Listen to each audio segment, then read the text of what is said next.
In solution-focused therapy, the therapist isn't the expert with the answers. The client is. That's why every session is a collaborative conversation.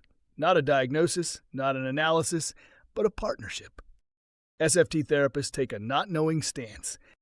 That doesn't mean we're clueless. It means we're curious. Radically, respectfully, relentlessly curious.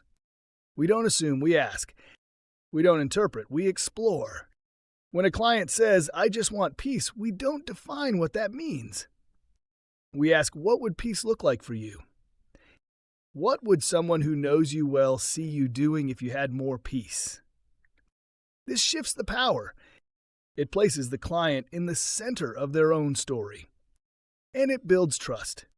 Because when people feel heard, not managed, they open up. They lead the way.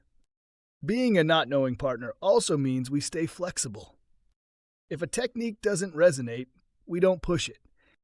We pivot, we adapt. SFT conversations are shaped by the client's language, values, and pace. Our role is to reflect, amplify, and co-construct a vision for what's next. Even our compliments are rooted in what the client reveals.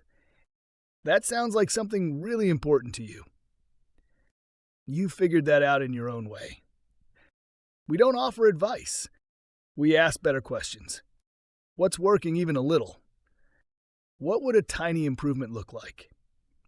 What would tell you that you're moving in the right direction?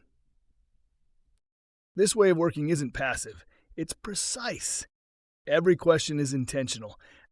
Every reflection is built from what the client gives us. SFT therapists don't map out the journey.